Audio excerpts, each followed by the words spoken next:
going to invite Jeremy Melvin to kick us off on the far left over there, a long-term advisor of the architecture programme of the RA and one of my colleagues on World Architecture Festival. Jeremy. What I think is really important, and I don't think any political party has been able to articulate this, is the importance of the public realm. And I put that higher than any of the more obvious headline needs. And the reason for that is because I think that the public realm offers the opportunity for a vision and an intention of a society to be explored and to be represented. And I think because architecture, and I include the design of the public realm in the term architecture, has the ability both to do something and to represent something, to symbolise something. This is a really, really important attribute characteristic that I would like to see politicians pay more attention to. It's difficult to make an argument to say we've got to spend £5 billion on improving public realm rather than building, 500,000 new homes or whatever the number would be. Sufficiently informed and intelligent politicians were to think about this. The rewards in terms of being able to deliver a vision of a better society would be enormous. I'm going to turn to Deyan Sudjic, Director of the Design Museum, leading one of London's great cultural building projects currently. Deyan. What this election should be about is housing, housing, housing. We are in the midst of a housing emergency, in London in particular. All the qualities that make the city so successful and so alive are being eroded away by the impossibility of our children to live in this city. If that goes on at this rate, we are going to actually destroy the thing that we all love. How do we actually address that housing problem? We seem to be overwhelmed by the sense that government can't do things. Of course government can do things.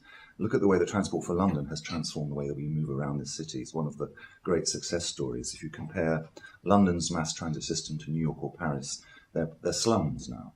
We've actually managed to integrate the overground and the underground to fantastic effect. They've been technologically really smart. The data that Transport for London collects and now gives free to a generation of Silicon Roundabout appers means that we can navigate the city as never before with things like City Apper, which for the first time as a Londoner born and bred, I now understand that you can actually take 2 buses to get somewhere rather than 1, and you risk yourself on that. Why can't we address housing in the same way? It's not one thing, it's not bringing back Parker Morris alone, it's not re-energising the way that the construction industry works. There's a skills shortage, it's partly education, it's partly understanding how we address market failure with housing. But unless we do something, we're all stuffed. I'm going to turn to somebody who is very much concerned with policy, Naomi Turner, who heads the Secretariat for the All-Party Parliamentary Design and Innovation Group. Naomi. Thanks. Just to briefly talk about what the All-Party Group looks at. We're obviously interested in design and innovation as opposed to the OPPGs in architecture and planning. So we're interested in designing the round. So that's about designing public services. That's about talking about the soft power of design. So architecture exports overseas, for example, how powerful that is for the UK. And thinking about infrastructure and the use of data, and also about design education, skills, etc. That was obviously something that was picked up in the thorough review as well, the importance of architecture literacy in design education. I work a lot with Lord Richard Rogers and Baroness Whittaker. Baroness Whittaker was quite influential in putting in for the new select committee for the built environment. Quite a few lords have kind of mentioned to me that they're really interested in being involved. Some quite interesting kind of outsiders who you wouldn't have really expected to be interested in the built environment, but that shows that there is an appetite. So I think there is a lot of opportunity for architecture. I think there's 2 issues the government should be addressing. One is housing, as you quite rightly say, and the other is infrastructure. We are well behind in terms of the provision of enough housing to meet the 15 million target of people who are going to be living in London in 2030. I think if we manage to produce 60 to 65,000 new homes every year, we'll be okay, but the current running total is about 18 to 20,000. So there's a real issue about how we produce these new residential pieces. And the thoughts we're having on the subject is that actually you should be looking at recycling your existing stock. If you look at the majority of the public sector housing across London, the density of it is so low. And what we need to do is to look at recycling those council houses, notwithstanding the right to buy position, which I think could be easily resolved through a financial incentive. But actually, if we actually start looking at each of those estates, all those large estates, and seeing how we can recycle, improving density, improving the public realm, absolutely, which is part of it, to make a new place within these London housing council estates will be where I would start. There is a need for major infrastructure. We seem to play around at the edges of it. I mean, Crossrail has taken how many years? 20, 30, 40 years to come through, and it's not there yet. We should be accelerating Crossrail 2, and we should be looking at much more improved access from the zones 3 and 4 into London. People still want to use London and its amenity spaces, and its parks, its river, and its museums. And that is the amenity space that I think you're talking about in the public realm. But we need to actually start thinking seriously about investing heavily into those infrastructure projects. Alison Brooks Architects, working in both public and private sectors. I think that there are some underlying myths that would be great to take on, and if any new government sort of buys into the idea of kind of peeling away some of the myths that have surrounded the delivery of the built environment in the last 5 to 10 years. And I think one of these myths is about value and value for money and what constitutes value. And the idea that long-term value can be delivered by a market that relies on short-term incentives. The kind of the way in which we see housing, for example, as a kind of vehicle, investment vehicle, perhaps we could see it as infrastructure. Infrastructure, we can deal with that. We can take it on as a society because we know there's long-term value that's delivered by that infrastructure. But housing is infrastructure. It's social infrastructure. It's cultural infrastructure. It's city building. It's public realm. It's urban design all at once. The contractor takes on design risk is the opposite of what design and build generates. Basically, contractors taking on design means they want to eliminate risk, they want to eliminate innovation, they want to eliminate bespoke design and minimize risk. What is our future heritage? Are we building the heritage of the future, or are we just delivering what's perceived as values for short-term gain? Sir Simon Jenkins, editor, critic, London champion, and also a defender of the countryside. Simon. Thank you, Bob. I think the something no one's discussed, which is a central political topic, is the future of planning. I've been much involved in it over the past 5 years, and I genuinely think that the capital country of town and country planning is no longer that. And the collapse of what coherent structure planning under the coalition has been really a catastrophe. If you get out of London with this hysterical obsession with housing and having one's children living next to one, housing is not a big issue in the north, it's not a big issue in the southwest. It is largely a function derived from the fact that London is a very prosperous, overheated economy at the moment. Housing is bound to be expensive there. But, I mean, the thing that's gone is a coherent look at the balance between landscape and the countryside and the town. In the same way that a concern for the horizon of the town has gone. London, the skyline is no longer planned. The only city in the world which doesn't have a planned skyline policy at all. And the reason is that the planning function, the physical planning function, has sort of collapsed intellectually and politically. And the result in most places outside London is a constant warfare now between local action groups who see everything they value about their environment threatened, and politicians who've got no guidance. And the result is lobbyists win. And it's the victory of the lobbyists that's been so devastating in the past 5 years. And I'd like to see a new government smash that lobby. Peter Murray, Chair of the London Society and of New London Architecture and of Word Search. Thank you. I think it's clear that housing has to be top of the agenda, and in concerns from Londoners about the political issues that need to be addressed, housing affordability, health services and public transport are the top three. But from my point of view, I think active travel is one of the most important things that any government has to engage with. And from my point of view, cycling is one of the key issues that needs to be dealt with, and not enough money is being spent on that.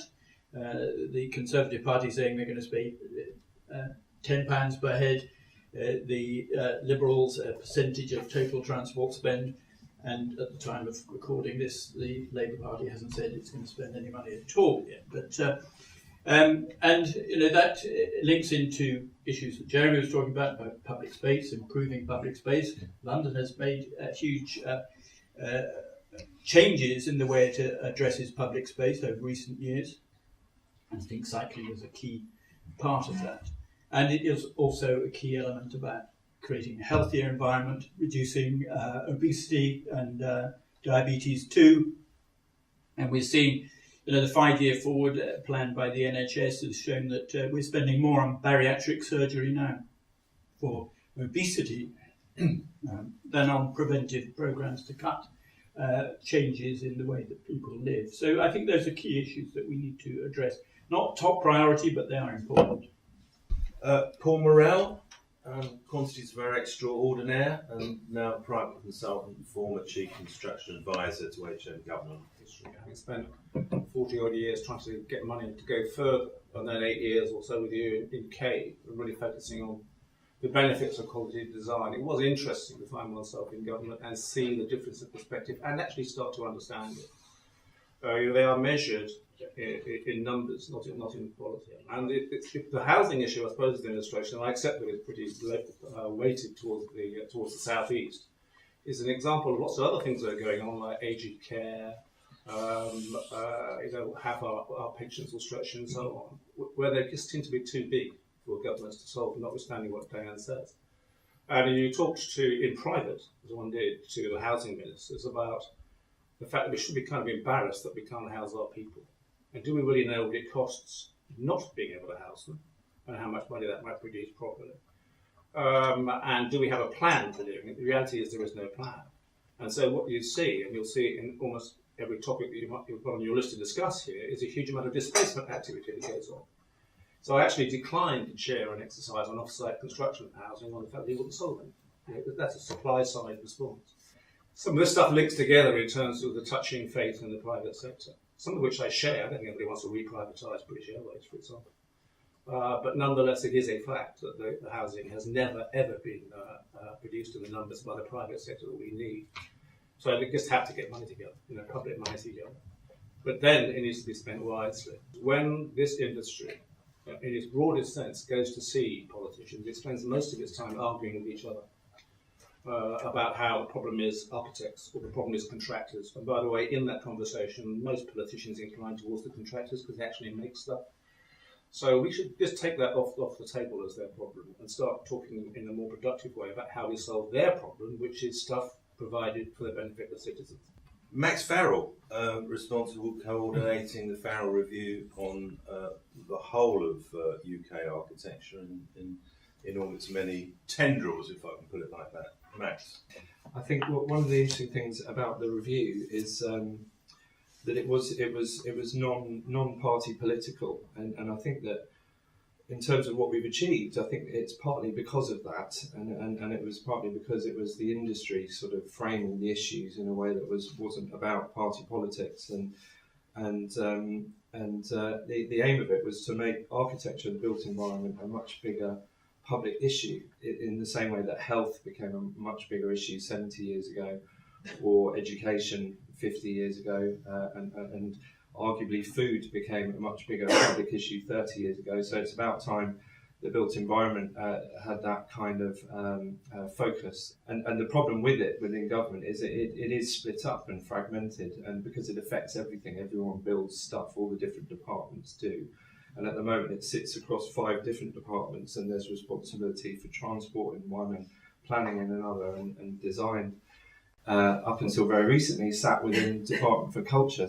If you separate out planning from design, then you're asking for problems. The move for architecture to now fall within the same remit as housing and planning is a very good thing. One of the other interesting things about the review is how much has happened that hasn't relied on government, and particularly central government, and urban rooms and how people are starting to engage with their built environment, I think is essential. And I think that, again, is not something that relies on central government, but more on local champions. Lara Kinnear from LFA. I think underlying all those big topics is the lack of understanding on what architecture is and what the built environment is and what it can offer us as a city or as a society.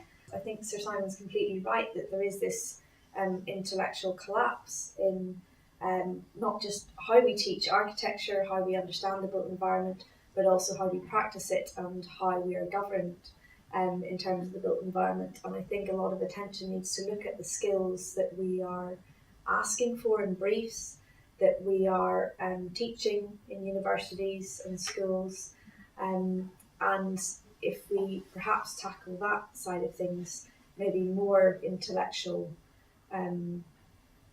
assets will be brought into the bigger picture. Having worked in the GLA, there were so many times that when you brought up the design process, you were continually told that design costs too much money and it will take too much time.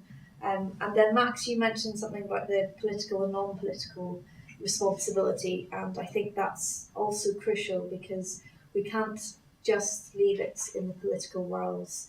We've got to make sure that the understanding and the communication reaches far beyond the politics, because politics, as we know, will use things for their own advantage. Design as a process is a very good ethical vehicle to try and bring meaning to what we are trying to deliver.